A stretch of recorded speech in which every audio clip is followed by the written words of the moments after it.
तो मेरे पास यहाँ पर आज 2 रेसिपीज़ मौजूद हैं और मैं आपको जल्दी से बता देती हूँ कि दोनों क्या क्या हैं। सबसे पहले मैं यहाँ पर आ जाती हूँ नट्स वाली रेसिपी के ऊपर, जो स्पेशली मैंने डिज़ाइन की है बच्चों के लिए। It's very healthy. इसका नाम है हेल्दी ओट बॉल्स।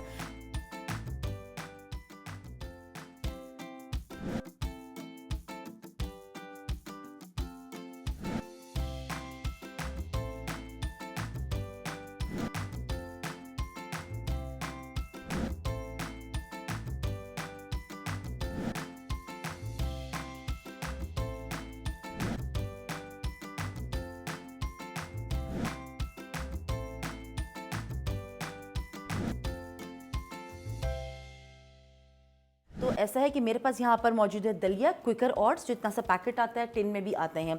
ये क्विकर ओट्स आप देखिए रोल्ड हुए होते हैं, यानी पिसे हुए होते हैं। तो इसे आप अगर नहीं भी पकाते तो इसका कोई मसला नहीं है, ये कच्चे ही इस्तेमाल होंगे। ये मेरे पास तकरीबन एक बड़ा कप है। इसके साथ मैंने ली है 8-10 खजूरें। इसको मैंने यहाँ पे सिंपली बस इसका सिर्फ बीज निकाला हुआ है। उसके साथ है मेरे पास शहद, जो इसको मिक्स करने के और इसके चीनी को बराबर करने के काम आएगा। अच्छा, यहाँ पर अगर आप बाकी चीज़ें देखें तो मेरे पास यहाँ पर तेल के अलावा जो बाकी नट्स मैं आपको बता रही हूँ वो सब आपकी मर्ज़ी पर है, आपने कौन सा कितना इस्तेमाल करना है। यहाँ पर मेरे पास काजू है, अगर आपको पसंद है, आप लेना चाहते हैं तो ले लीजिए। मेरे पास मूंगफली है छिली हुई। इसके अलावा मेरे पास है पिस्ता। यहाँ पर है मेरे पास ब्लैक करंट, यानी कि ये देखिए किशमिश, या आप सादी किशमिश भी ले सकते हैं। मेरे पास है यहाँ पर छिले हुए बादाम। अंजीर मैंने रखी है, जो कि मैंने भिगोई हुई थी ताकि ये जब कटे तो बड़े आसानी से कट सके, ये और खजूर। अच्छा, यहाँ पर है मेरे पास चॉकलेट स्प्रेड, या आम चॉकलेट जो भी बच्चों की फेवरेट चॉकलेट होती है, आप उसको मेल्ट कर लीजिए और आप उसको इस्तेमाल करें। और मेरे पास है कोकोनट पाउडर। इसके अंदर मैं जब ये रोल्स बनाऊंगी तो इसको रोल कर लूँगी। अब आप चाहें तो इस रोल्स को कोई भी शेप दे सकते हैं। और यहाँ पर मैंने ये 3 तरह के मोल्ड्स रखे हैं। एक ये मफ़िन कप्स रखे हुए हैं, बटर पेपर है और सिल्वर फॉयल पेपर है। तो अगर आप बच्चों को लंच बॉक्स में दे रहे हैं तो आप इनमें से किसी भी चीज़ में रैप करके दे दीजिए, या बर्थडे पार्टी है तो आप इसके अंदर भी बॉल्स को बना के कोई भी शेप में आप उसको प्लेटर में रख सकते हैं। तो ये जो रेसिपी है, इसमें सारे नट्स को मैं चॉप करके ऐड करूँगी और इसकी बाइंडिंग के लिए या इसकी चीनी बराबर करने के लिए मैं शहद का इस्तेमाल करूँगी। अगर आप एलर्जी के शहद पसंद नहीं करते तो आप पिसी हुई चीनी भी इस्तेमाल कर सकते हैं। उसके अलावा अगर आपको ये चॉकलेट पसंद ज़्यादा है तो आप इसमें 1 से 2 चम्मच कोको पाउडर भी इस्तेमाल कर सकते हैं। और अगर आप चाहते हैं थोड़े से हार्ड बने बॉल्स तो आप इसमें 2 चम्मच मक्खन का भी इस्तेमाल कर सकते हैं। तो ये बहुत आसान रेसिपी है, आप ये बनाकर इसको बहुत लंबे टाइम के लिए रख सकते हैं और जब चाहें आप इसको मंचिंग के तौर पे ले सकते हैं। दूसरी जो रेसिपी है वो भी स्पेशली बच्चों के लिए है, रमज़ान के लिए है, या फ्राइड आइटम जो भी आप लोग पसंद करते हैं शाम के स्नैक्स के तौर पे आप इसको ले सकते हैं। रेसिपी बहुत ही आसान है और इसकी पहले मैरिनेशन बनेगी, फिर हम इसको क्रम लगा के फ्राई करेंगे। तो मेरे पास यहाँ पर चिकन फिले है, जिसको मैं फिंगर में कट करूँगी। फिंगर शेप में आप इसको कट कर लेंगे। उसके बाद आप इसको धो लेंगे अच्छे तरीके से। उसके बाद मैं जो सेकंड ऑप्शन करूँगी वो मैं ये करूँगी, जो मैं साथ साथ करती भी चली जाती हूँ, कि मेरे पास है यहाँ पर 1 कप मैदा, जो कि मैं ये मैदा इसमें डाल दूँगी। और इसके साथ साथ मैं यहाँ पर 2 अंडे हैं। मेरे पास है यहाँ पर विनेगर, जो मैं तकरीबन 2 से 3 टेबलस्पून ऐड कर रही हूँ। मेरे पास है वोस्टरशायर सॉस। ये जैसे कि सोया सॉस होती है तकरीबन उसी तरह की होती है, लेकिन इसका टेस्ट डिफरेंट होता है। अच्छा, मेरे पास यहाँ पे थाइम, जो थोड़ा सा मुझसे गिर गया है, और ऑरिगानो, यानी कि जो इंग्लिश हर्ब्स हम अमूमन खानों में इस्तेमाल करते हैं वो सारे हर्ब्स हैं। यहाँ पर मैं पिसी हुई काली मिर्च का भी इस मैरिनेशन में इस्तेमाल कर रही हूँ। इसमें मैं लाल मिर्च नहीं इस्तेमाल कर रही। अगर आपको पसंद है तो आप इसमें लाल मिर्च या धड़ा मिर्च दोनों इस्तेमाल कर सकते हैं। सॉल्ट आपके टेस्ट के मुताबिक है, आपको जितना पसंद है आप उतना इस्तेमाल कर लीजिए। उसके अलावा यहाँ पर है मेरे पास मस्टर्ड पेस्ट और गार्लिक। तो मस्टर्ड जो है ये मैं 2 जगह इस्तेमाल करूँगी। ये 1 टेबलस्पून में भर के इसमें ऐड कर रही हूँ और इतना ही मैं गार्लिक 1 भर के टेबलस्पून इस्तेमाल कर रही हूँ। और इस सब को चीज़ों को मैं विस्क के साथ मिक्स कर लूँगी। लेकिन उससे पहले मैं यहाँ पर इस्तेमाल करूँगी 2 अदद अंडे, जो मैं 1 बाय 1 करके तोड़ के इसमें ऐड करूँगी।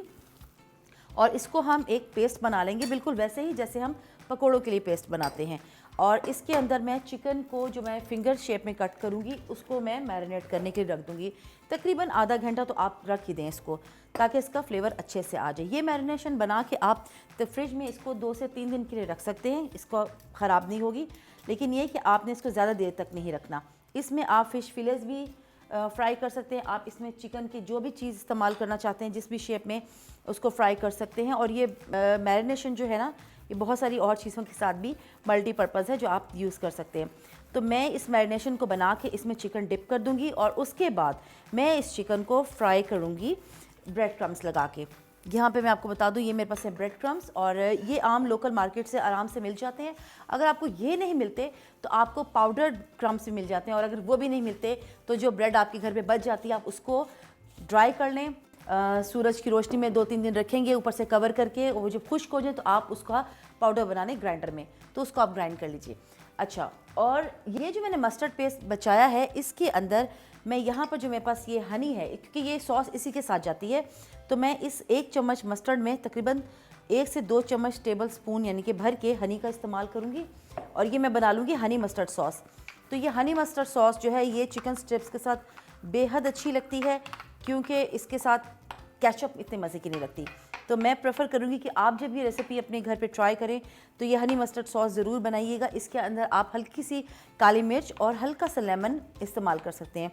तो ये बस एक छोटी 2 चीज़ों के साथ सिर्फ ड्रेसिंग है जो आपने इसी तरह बनानी है। तो ये मेरी पहली रेसिपी होगी, ये इसमें मैं चिकन जो है इसको मैरिनेट कर लूँ। ये मैं आपको अगली रेसिपी के इंग्रेडिएंट्स बता दूँ और उसका तरीका भी समझा दूँ कैसे है। तो यहाँ पर मेरे पास जो क्विकर ऑट्स हैं ये मैं इसके अंदर ऐड कर रही हूँ। तकरीबन ये 1 छोटा कप है। अच्छा, उसके साथ ही साथ मुझे आपको जितनी चीज़ें रिक्वायर्ड हैं आप उसके लिहाज से बनाएंगे इस रेसिपी को। मैं इसमें से डाल रही हूँ तिल। अच्छा, यहाँ जो मेरे पास नट्स हैं इन सबको मुझे चॉप करना होगा और वो मैं इसके अंदर ऐड करूँगी। अगर आपको कोई नट्स एलर्जिक हैं तो आप वो नहीं डालेंगे। बस ये बहुत सिंपल सी रेसिपी है। आपने तमाम नट्स को और जितने भी आपके पास बाकी चीज़ें हैं जैसे कि अंजीर है, खजूर है, और ये सब कुछ आपने फाइन चॉप करके इसके अंदर डाल देने हैं इस बोल के अंदर ओट्स के साथ। और साथ में आपने ये जो मेरे पास चॉकलेट स्प्रेड रखी हुई है, जो भी आपके बच्चों को चॉकलेट स्प्रेड पसंद है आप उसको ऐड करेंगे और इसको अच्छे तरीके से मिक्स करने के बाद इसके बॉल्स बना लेंगे। और बॉल्स बनाने के बाद आप उसको इस कोकोनट पाउडर के अंदर रोल कर लेंगे और आपके कोकोनट स्नो बॉल्स रेडी हो जाएंगे। देखिए कितनी आसान सी रेसिपी है। हाँ, और वो जो है ना, मैं इस चीज़ पे इतने एक्सपेरिमेंट्स करती रहती हूँ ना कि अस्सलाम वालेकुम। अरे वाह, आज तो भजिया ऑलरेडी किचन में आपकी हेल्प के लिए मौजूद है। बिल्कुल ऐसे ही हो गया। आज तो आपके लिए काम बहुत आसान हो जाएगा। आज काम ज़्यादा भी है। अच्छा, क्यों आज ज़्यादा क्यों है? आज ज़्यादा इसलिए कि आज 2 रेसिपीज़ बनाएंगे ना। अच्छा, क्या बना रही हैं आज आप? आज देखो कितनी सारी चीज़ें हैं। आज ये तो मुझे कुछ मीठा लग रहा है, मुझे लग रहा है कुछ मीठी चीज़ है। अच्छे एनर्जी बॉल्स हैं और ये यही मेरे बहुत दिनों से पीछे पड़ी हुई थी कि कुछ इस तरह का बना दे जो मैं ऑफिस जाऊं तो जब मैं दिल करे मैं चुपके से बैग खोलूं और निकाल के खा लूं ना। जो मुझे किसी को शेयर ना करना पड़े। तो ये स्पेशली वजिहा के कहने पर, और ये एक जो है ना स्पाइसी सा चिकन स्ट्रिप्स। अच्छा, गुड। बल्कि ये दोनों मुझे ऐसी रेसिपीज लग रही हैं कि ये दोनों ही बहुत हेल्दी लग रही हैं, दोनों मुझे अच्छी हैं, दोनों बहुत इजी सी भी लग रही हैं। हाँ, दोनों रमज़ान में बहुत फ़ायदेमंद हैं, लंच बॉक्स के लिए बहुत अच्छी हैं और पार्टी टाइम पे बहुत, या इवन कि जिनको चॉकलेट्स वगैरह का बहुत क्रेज है ना, या हर वक्त मंचिंग का कोई क्रेज है, तो वो ये अपने पास हर वक्त रख सकते हैं और थोड़ी बहुत मंचिंग कर सकते हैं और बहुत अच्छा फ्लेवरफुल होगा। बिल्कुल हेल्दी। अभी तो मैं इंतजार कर रही हूँ कि आप कब ये स्टार्ट करेंगी ताकि मैं देखूँ कि किस तरह बन रहा है ये, और वी आर जस्ट वेटिंग कि हम इसको एंजॉय कर सकें। सहरिश, आप जाएं और जाते जाते प्लीज़ वजिहा को अपने साथ ले जाना ताकि मैं सुकून से ही रेसिपी बनाऊं, क्योंकि 2 रेसिपीज़ है ना, ऐसा मैं यूं मुड़ूं और यहाँ से एक बादाम गायब, एक अंजीर गायब। तो प्लीज़ आप शाबाश अच्छे बच्चों की तरह जाके बैठो और थोड़ा इंतज़ार करो। अच्छा बच्चियाँ, एक और चीज़ हम आजकल बहुत देखते हैं कि हम लोग बहुत ज़्यादा इन्फ्लुएंस्ड हैं सोशल एक्टिविटीज़ से या फिर साइबर एक्टिविटीज़, बल्कि मैं इधर मेंशन करना चाहूँगी। कुछ भी नया, कोई नई रिसर्च आती है, कुछ भी नया हम लोग पढ़ते हैं, हम लोग देखते हैं सोशल मीडिया पे इवन कि कुछ पोस्ट बिल्कुल गलत होती हैं, गलत इन्फॉर्मेशन भी शेयर हो रही होती है, बट हम उसको ब्लाइंडली फॉलो कर रहे होते हैं।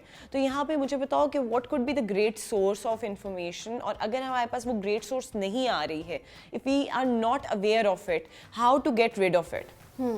बिल्कुल ऐसा ही है। और बल्कि हम डिस्कस भी कर रहे थे सायरिश के साइपरकॉन्ड्रिया के हवाले से, जिसमें ये बहुत ज़्यादा कॉमनली देखा गया कि अब जो लोग हैं वो बहुत ज़्यादा हेल्थ रिलेटेड सर्चेस बहुत ज़्यादा कर रहे हैं, और उसमें क्या है कि इतना ज़्यादा पैनिक हो जाते हैं कि वो उस पर बिलीव करना शुरू कर देते हैं, रिलाई करना शुरू कर देते हैं।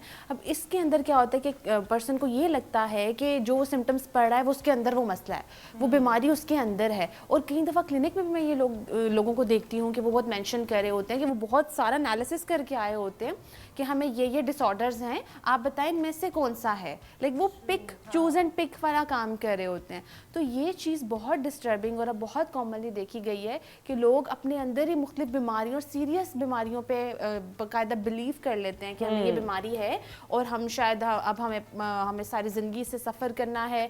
और यहाँ पे ये भी है कि ये लोग ट्रस्ट नहीं कर पाते किसी की इन्फॉर्मेशन के ऊपर, इवन के डॉक्टर के पास भी जाते हैं तो ये ट्रस्ट नहीं कर पाते, फिर ये मल्टीपल डॉक्टर्स के पास, प्रोफेशनल्स के पास या हेल्थ केयर सेंटर्स जाते हैं कि कहीं ना कहीं जो है इनकी ये बात जो है, लोग इसको फॉर एग्जांपल ये जिस डॉक्टर के पास गए हैं तो इनको होगा कि डॉक्टर यही सिम्टम्स बताए कि ये सिम्टम्स है और ये डिसऑर्डर है, मतलब ये चाह रहे होते हैं कि हमें उस चीज़ को वैलिडेट किया जाए, वैलिडेशन भी मांग रहे होते हैं उस चीज़ के ऊपर। और अगर कोई डॉक्टर कह दे कि नहीं ये मसला नहीं है, आपको इशू नहीं है, तो उस पर ट्रस्ट नहीं करते हैं, डॉक्टर बदल लेते हैं। यस, वो डॉक्टर बदल लेते हैं और वही मल्टीपल फिर प्रोफेशनल्स के पास विजिट करते हैं। अच्छा, अभी इसी से मुझे एक चीज़ याद आई है। इफ़ यू रिमेंबर विजया, एक बचपन में एक चैप्टर हुआ करता था इंग्लिश का कि a man who was a hospital, उसमें भी यही कोई सिचुएशन होती थी कि एक बंदा अपने अंदर बहुत सारी बीमारियां लेकर आ रहा है कि अच्छा जो भी पढ़ा है मेरे अंदर भी ये बीमारी है, हेडेक मैंने पढ़ा है वो मेरे मुझे या तो ट्यूमर हो गया है या कोई बहुत ही सीरियस इलनेस हो गई है, जुकाम हो रहा है तो इसका मतलब है ओ ये तो मुझे या तो साइनस हो चुका हुआ है या इस तरह का कोई इशू हो गया हुआ है।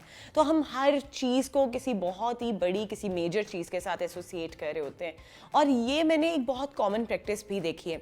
लेकिन लोग आम तौर पे तो ये करते ही हैं, लेकिन माएँ बहुत ज़्यादा एसोसिएट करने लग जाती हैं। माएँ अक्सर करती हैं, बहुत सारी ऐसी माएँ होती हैं जिनको इतनी अवेयरनेस, ये नहीं कहेंगे कि अवेयरनेस है नहीं है, लेकिन still they are very much concern about their kids. तो वो क्या करेंगी, बच्चों को ज़रा सा जुकाम भी लगाए तो वो कहेंगी ओहो ये तो कुछ ज़्यादा मसला ना हो जाए। तो वो अक्सर कुछ चीज़ें होती हैं जो घर में ट्रीटेबल हो सकती हैं, लेकिन वो उसके लिए भी उनको डॉक्टर के पास लेके जाने का प्रेफर करेंगी।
लेकिन वो उसके लिए भी उनको डॉक्टर के पास लेके जाने का प्रेफर करेंगी। तो यहाँ पे मुझे थोड़ा सा ये बताओ कि डॉक्टर के ये बहुत फ्रीक्वेंट विजिट्स जो हैं ये भी किस तरह हेल्थ पे इफेक्ट कर सकते हैं? एग्जैक्टली और स्पेशली देखा गया कि जब आप मल्टीपल डॉक्टर्स के पास जाते हैं और आपको डिफरेंट अगर राय मिले तो उसमें वैसे ही डिस्टर्बेंस और स्ट्रेस ज़्यादा हो जाता है। अब इसमें इफेक्ट ऐसे करते हैं, एक तो मेडिकेशन के एक्सपेरिमेंट्स होते हैं, ठीक है, और यहाँ पे ये कि कोर्स भी कंप्लीट नहीं करते। एक डॉक्टर ने अगर मेडिकेशन दी है तो वो उसको 4 दिन 5 दिन बाद डिफरेंट प्रोफेशनल के पास जाकर उसको चेंज कर लेंगे। तो इस स्विचिंग इतनी ज़्यादा होती है, इस वजह से भी फिजिकल हेल्थ या मेंटल हेल्थ या केमिस्ट्री पूरी बॉडी की चेंज होती है मेडिकेशन से। तो वो डेफिनेटली बॉडी भी डिस्टर्ब, माइंड भी डिस्टर्ब और रूटीन भी डिस्टर्ब। मतलब हम क्या कर रहे होते हैं कि हमारा फोकस ही होता है सर्च करना डॉक्टर्स को, क्योंकि इस साइबर कॉन्ट्री के अंदर क्या होता है कि सर्च करते रहते हैं 3 घंटे 4 घंटे निकाल के कि कौन से डॉक्टर्स के पास जाना चाहिए। इनके पास पूरी लिस्ट होती है और इवन कि ट्रैवलिंग भी करना इनको प्रेफर कर देते हैं, इनको इशू नहीं होता है जब लोग इस चीज़ पे आ जाते हैं।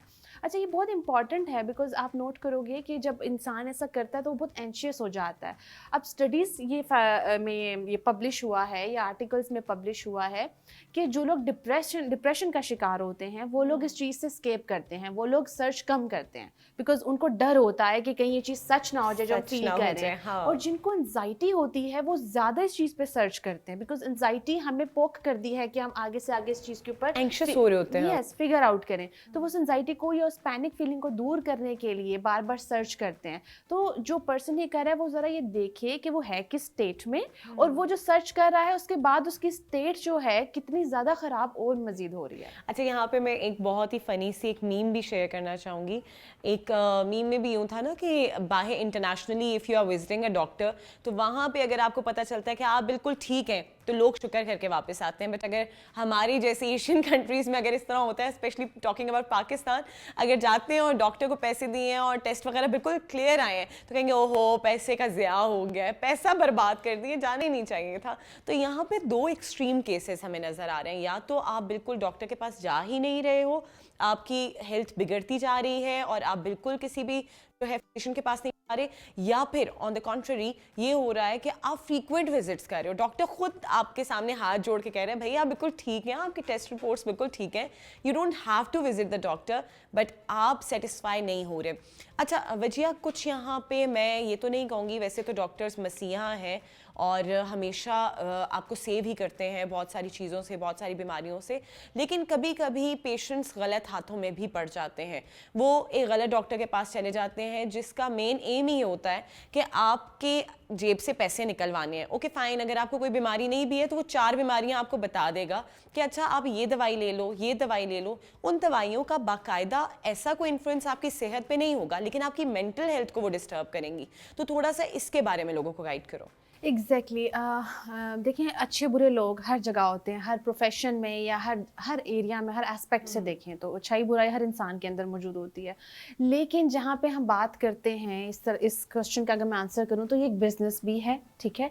तो बिज़नेस के पॉइंट ऑफ व्यू से देखें तो अक्सर लोग इसको गलत हाथों में जाने की बात की कि जब आपको ऐसा डॉक्टर मिल जाए जो वाकई बिज़नेस पॉइंट ऑफ व्यू से ट्रीट कर रहा है तो वो आप कितने ही मर्जी ठीक क्यों ना हो वो आपको मेडिकेशन पे लगा देगा, ठीक है। अब उसमें क्या है कि जब आप एक गलत ट्रैक पे जाते हैं तो फिर उससे आपका कहीं भी रिटर्न की वो आप कहीं भी आपको ट्रैक वापसी का नहीं मिलता है। और डेफिनेटली जब सामने डॉक्टर भी इस चीज़ को प्रिडिक्ट कर लेता है कि ये जो क्लाइंट है, जो पर्सन है, पेशेंट है, वो इस चीज़ से बाहर नहीं आएगा। अच्छा ये भी चीज़ है ना कि डॉक्टर को भी सेटिस्फाइड करना होता है। कई दफ़ा डॉक्टर्स को पता होता है कि काउंसलिंग करेंगे या समझाएंगे तो फ़ायदा नहीं है, तो वो विटामिन्स भी दे देते हैं कि चलो तसल्ली हो जाए कि क्लाइंट को है कि मेडिकेशन ही लेनी है। अब ये हर तरह के केस चल रहे होते हैं। अब उसमें ये है कि जो पर्सन है, जो पेशेंट है, एक तो आप वैसे ही सर्च करें तो अभी मेडिकेशन को भी देख लें, ठीक है। जहाँ इतना सर्च करें तो वो मेडिकेशन को भी 3-4 लोगों से एक तसल्ली कर लें। बिकॉज पॉइंट ये आता है कि एक तो बिलीफ सिस्टम इतना स्ट्रांग होता है कि जो हम सोच रहे हैं बीमारी का वो है ही है, तो वो सोच बहुत ज़्यादा उनको तंग करती है। तो जब वो बिलीफ सिस्टम के ऊपर क्वेश्चनिंग करते हैं कि नहीं क्या ये बिलीफ सिस्टम ठीक है हमारा जो सिम्टम्स के ऊपर बात कर रहे हैं, और दूसरा ये कि किसी अच्छे से प्रोफेशनल के पास जाएं। एट टाइम्स होता ये है कि एट टाइम्स जब आप किसी प्रोफेशनल के पास जाते हैं तो उसकी एक बात आपके दिल को लग जाती है और आप वहीं से मुतमईन हो जाते हैं कि नहीं ये जो बात इसने की है ना ये ठीक की है वो। लेकिन आप उस तसल्ली के ऊपर भी आप नहीं रिलाई करते, आप दोबारा से डाउट में तब जाते हैं जब आप अपनी थॉट्स को चेंज नहीं करते। बार बार लम्हा फिक्रिया यही रहता है कि नहीं डॉक्टर ने तो कहा है लेकिन मैं दोबारा देख लेता हूँ, दोबारा सर्च कर लेता हूँ, या तो आप डॉक्टर देख लेता हूँ। यस, अच्छा इंपॉर्टेंट चीज़ ये है कि ऑथेंटिक सोर्सेज को भी देखें। बहुत सारे सोर्सेज हैं अभी बिजनेस पॉइंट ऑफ व्यू से भी, जैसे डॉक्टर्स की बात की तो वैसे बहुत सारी वेबसाइट्स हैं जो इन्फॉर्मेशन ऐसी देती हैं। आप सोर्सेज रिलायबल रखें, प्रोफेशनल्स रिलायबल रखें, and then the most important thing is कि आपकी लाइफ में ऐसा पर्सन मौजूद हो, आपकी फ्रेंड हो, आपका पार्टनर हो, आपकी फैमिली में कोई हो जो आपको सही मशवरा देने वालों में से हो, जो आपको समझता हो कि इसकी पर्सनालिटी ऐसी, जो आपकी पर्सनालिटी को समझ के आपको मशवरा देने वाला हो। तो यहाँ से फिर हम बच जाते हैं बहुत सारे गलत फैसले करने से। अच्छा, जब हम बात कर रहे हैं अबाउट बिलीफ सिस्टम, अभी जैसे आपने मेंशन किया है वजिया, तो बिलीफ सिस्टम जब इंसान का बन जाता है तो ये भी देखने में आता है कि वो बहुत सारी बीमारियां जो वो सोच रहा है, जो उसके थॉट में है, वो आहिस्ता आहिस्ता उसके ऊपर हावी भी होना शुरू हो जाती हैं। जो वो सर्कमस्टांसेस या फिर जो वो सोच रहा है, सिम्टम्स सोच रहा है अगर बीमारी के, तो वो थोड़े अरसे बाद उसके अंदर वो तमाम चीज़ें होना शुरू हो जाती हैं एक्चुअली। तो थोड़ा सा इसके बारे में लोगों को बताओ कि हाउ इम्पॉर्टेंट इट इज़ कि ऐसी सिचुएशन में you have to see a psychologist, आपने किसी साइकोलॉजिस्ट के पास लाजमी जाना है, ताकि अगर आपकी कोई फिजिकल एक बीमारी नहीं है, फिजिकल इलनेस नहीं है, तो आप साइकोलॉजिकली खुद को इस चीज़ से निकाल सकें। बिल्कुल सैरिश, ये बहुत ज़्यादा इस चीज़ को देखना चाहिए कि जब आपको लगे कि आप कोप नहीं कर पा रहे और आप डिफरेंट हेल्थ प्रोफेशनल्स के पास जा रहे हैं, और ये डेज़ की बात नहीं है, ये सालों साल लोग ये प्रैक्टिस करते हैं, और इनका जो डिस्कशन लेवल भी ना ग्रुप में गैदरिंग में यही होता है बीमारियों के हवाले से, ये ज़्यादातर डिस्कशन इस लेवल पे कर रहे होते हैं। तो जब किसी पर्सन को ये लगे कि वो उस थॉट से बाहर ही नहीं आ रहा है और वो कंटिन्यूसली स्ट्रेस में है, अगर जैसे कुछ लोग अफोर्ड भी नहीं कर सकते डॉक्टर के विजिट्स करना, ठीक है, तो वो क्या करते हैं कि इस चीज़ से कोप करने के लिए ये डिस्कशन बहुत कॉमन कर देते हैं, ऑल द टाइम घर में घर वालों के साथ आप नोट करोगे कि घर में कोई भी एक पर्सन आपको, इवन कि आपको भी लगे कि घर में या फ्रेंड्स में कोई ऐसा पर्सन है जो बार बार बीमारियों की बात कर रहा है या जो कह रहा है कि मुझे तो ये भी हो गया, मुझे तो ये मसला भी हो गया, या टोटकों की तरफ आ रहे हैं, फजूल किस्म के टोटके हैं जो उस पर आ रहे हैं, तो वहाँ पे आप सजेस्ट भी कर सकते हैं ऐसे पर्सन को, ठीक है, या आप उस पर्सन का ध्यान उस तरफ लेके जा सकते हैं कि discuss this thing with some professional, या फिर अगर एक पर्सन को खुद फील हो रहा है तो वो उस चीज़ को डिस्कस करे, एक विजिट कर ले जिसमें एक सेशन के अंदर वो उस चीज़ को ओपनली डिस्कस करे कि मुझे ये प्रॉब्लम फेस करने को आ रहा है, क्योंकि ये चीज़ आप इसका कोई स्टॉप नहीं है, ये कहीं पे रुकती नहीं है, ये एक चेन बनती है और इससे दूसरों को भी आप उस डाउट का शिकार कर देते हैं, दूसरों के भी माइंड में आप वो चीज़ें डाल देते हैं उन बीमारियों का, और फिर आप विक्टिम माइंडसेट भी बनना शुरू हो जाते हैं कि मैं ये चीज़ इसलिए नहीं कर पा रहा, मुझे ये बीमारी है। ये भी बहुत कॉमनली देखा गया है कि इस तरह के लोग बेड पे लेट जाएंगे कि मुझे तो ये बीमारी है, मुझे तो ये सिम्टम्स हैं, या सेल्फ मेडिकेशन स्टार्ट कर देंगे, खुद से मेडिकेशन लेना शुरू कर देंगे, या जो लोग अफोर्ड नहीं कर सकते।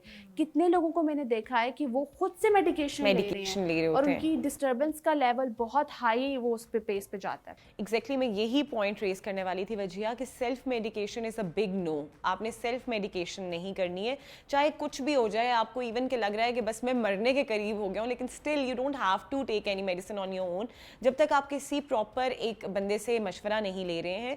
साथ में जिस तरह हम मेंशन कर रहे हैं कि ये बाकी लोगों को भी बहुत इफेक्ट करते हैं, या इवन कि अगर कोई इनके सामने अपना बहुत जेन्युइन प्रॉब्लम भी डिस्कस कर रहा है about the physical illness and all, तो तब भी ये खुद को उसके साथ रिलेट करना शुरू कर देंगे। अच्छा तुम्हें ये मसला है तो मुझे भी यही प्रॉब्लम है, तुम्हें अगर सर दर्द है तो मेरे भी सर में दर्द हो रहा है, तुम्हें बॉडी एक है तो मुझे भी बॉडी एक हो रहा है, तुम्हारा नज़ला है तो मेरा भी नज़ला है, तुम्हें खुदा ना ख्वास्ता अगर कोई बहुत मेजर इशू हो गया है तो मुझे भी वही इशू हो गया है। वो इस लेवल तक रिलेट करना शुरू कर देते हैं कि वो लोग इवन के जो इनको हेल्प करने के लिए आ रहे होते हैं वो भी तंग आ जाते हैं और एक लेवल पे वो इनको छोड़ देते हैं कि भाई आप अपने हाल पे ही रहो, वो इनके हाल पे इनको छोड़ देते हैं। सो ये बताओ कि इर्द गिर्द जो लोग हैं जो हेल्प आउट कर सकते हैं उनको क्या टेक्निक्स अपनानी चाहिए ताकि ये लोग इस अपने एक चीज़ से बाहर निकल के आ सकें, अपने इस थॉट प्रोसेस को स्टॉप कर सकें? अच्छा, इसमें क्या है कि जब इनको स्नप किया जाता है तो ये और ज़्यादा उस पर्सन के अगेंस्ट हो जाते हैं। जब इनको ये कहा जाता है ना कि नहीं ये तो गलत है, या इनको इवन कि न्यूट्रल आंसर भी करे ना तो ये एकदम गुस्से में हो जाते हैं, हाइपर हो जाते हैं, इवन कि इनके ट्रस्ट इश्यूज बहुत ज़्यादा होते हैं। ये ट्रस्ट नहीं करते कि सामने वाला हमें सिंसियर मशवरा नहीं दे रहा, और अगर ये किसी पर ट्रस्ट करते हो और वो इंसान उनको मशवरा दे तो ये फ़ौरन से फिर उसकी बात मान लेते हैं। अब यहाँ पे मेन चीज़ क्या है कि आप अगर कोई मशवरा दे रहे हैं, एक तो मशवरा देने के लिए भी ना बहुत, मैं कहती हूँ कि इंसान को माइंडसेट देखना चाहिए कि सामने वाले के माइंडसेट के मुताबिक हमेशा मशवरा देना चाहिए। कभी कभी हम ऐसा मशवरा देते हैं कि सामने वाले को हम ठीक करने की बजाय उल्टा ख़राब कर देते हैं, या उस पर्सन को उस चीज़ की फेवर में लाने की बजाय उसी चीज़ के अगेंस्ट कर देते हैं। यही चीज़ हम बच्चों के साथ भी करते हैं जिसकी वजह से बच्चे रेबिलियस होते हैं, यही चीज़ हम बड़ों के साथ भी करते हैं। तो दिस इज़ वेरी इंपॉर्टेंट कि जब आप कोई काउंसलिंग कर रहे हैं या डिस्कशन कर रहे हैं। अच्छा, यहाँ पे मैं एक चीज़ ऐड करूँगी कि क्यों लोग प्रेफर करते हैं काउंसलर के पास या थेरेपिस्ट के पास जाना। वही मशवरा घर वाले भी दे रहे हैं, अक्सर लोग ये भी कहते हैं कि पैसे दे के जो है आप मशवरा लेने जा रहे हो। उसकी वजह ये होती है कि जो काउंसलर या थेरेपिस्ट जो बात कर रहा होता है वो न्यूट्रल होके कर रहा होता है, बाइस नहीं यस होता। वो बाइस नहीं होता, और वो सामने वाले के माइंडसेट के अकॉर्डिंग बात कर रहा होता है। घर में क्या करते हैं, मशवरा देते नहीं है, हम एक बात को थोप देते हैं, एक बात को अगले के ऊपर पुट ऑन कर देते हैं कि तुमने करना ही है, करो। हाँ, एग्जैक्टली कि तुमने करना ही है। वहां से क्या होता है कि जब भी आप किसी चीज को इस तरह से आते हुए देखते हैं कि जबरदस्ती आपके ऊपर डाली जा रही है, चाहे वो आपकी बेहतरी के लिए क्यों ना हो, माइंड उस चीज को रिजेक्ट कर देता है। ठीक है, जैसे अगर आप एक गैदरिंग में बैठे हैं, वहाँ पे अगर आप एक चीज़ डायरेक्टली पुट ऑन करें कि भाई तुम ऐसे करो, तो वहाँ प्रॉब्लम होती है। तो यहाँ पे गाइडलाइन के हवाले से बात करें तो गाइडलाइन देने के लिए सबसे ज़्यादा इंपॉर्टेंट ये है कि आप अगले के साथ न्यूट्रल वे में बात करें और क्वेश्चनिंग की फॉर्म में बात करें कि अच्छा मुझे ये लगता है ऐसे होना चाहिए, क्यों ना ऐसा कर लें। ठीक है, जैसे अगले को लगे कि मुझसे चॉइसेस दी जा रही हैं। एक तो ये चीज़। दूसरा ये है कि आप टारगेट ना करें। अगर महफिल में बैठे हैं तो हम ये अक्सर कह देते हैं कि इसको तो पता नहीं डर ही लगा रहता है, सर्च ही करता रहता है, ये इसको तो पता नहीं क्या मसला हो गया है, चाहे वो बच्चा हो चाहे वो बड़ा हो। ठीक है, बच्चा इन सेंस कि अडल्टहुड में ही चीज़ें बहुत देखी जा रही हैं अब। तो आप उस चीज़ को टारगेट करने की बजाय उस चीज़ को इनडायरेक्टली जो है आप कम्युनिकेट करें और दूसरों के एग्जाम्पल भी दे सकते हैं। और इसके अलावा ये भी है कि जब इर्द गिर्द के लोग हैं वो खुद बहुत जल्दी पैनिक हो जाते हैं, तो खुद पैनिक होना ज़रा कम कर दें और तसल्ली के साथ इसको हल करें। बिल्कुल ऐसा ही है, और स्पेशली जब हम बच्चों की बात कर रहे होते हैं और वहाँ पे उनको स्नब करने की बात कर रहे होते हैं, तो वहाँ पे बहुत ज़्यादा एहतियात की ज़रूरत है, क्योंकि यही बिहेवियर है जो वो लॉन्ग रन में इस्तेमाल भी करेंगे, कल को वो अपने इर्द गिर्द भी यही बिहेवियर अप्लाई करेंगे। So it is very important कि हम बहुत टेक्निकलिटीज़ के साथ और बहुत एक एहतियात के साथ किसी को भी मशवरा देते वक्त या किसी को भी बोलते वक्त कोई भी बात, अच्छी बात भी कह रहे हैं, तभी बहुत एहतियात के साथ हम उस बात को कन्वे करें। सो आज हमने एक बहुत ही इंपॉर्टेंट सा टॉपिक डिस्कस किया है, साथ में एक मज़ेदार सी रेसिपी भी थी, और ये रेसिपी इतनी इंटरेस्टिंग थी कि मुझे लगता है कि ये आम दिनों के अलावा आप जिस तरह हम लोग रमज़ान में हमेशा ढूंढ रहे होते हैं कि कोई नई, कोई यूनिक सी रेसिपी हमें मिले, तो ये आप रमज़ान में भी लेके चल सकते हैं। इसको रमज़ान में भी ज़रूर आपने ट्राई करना है, ज़रूर इसको बनाएं अपने घरों में और ज़रूर बताइएगा कि आपको ये रेसिपी कैसी लगी है। साथ साथ आई होप कि आज के इस टॉपिक ने आपको किसी हद तक हेल्प ज़रूर किया होगा, ये भी हमें कमेंट्स के जरिए ज़रूर बताएगा। अभी दीजिए हमें इजाज़त, अपना रखिएगा बहुत सारा ख्याल, अल्लाह हाफिज़ और देखते रहिए हेल्थ का तड़का।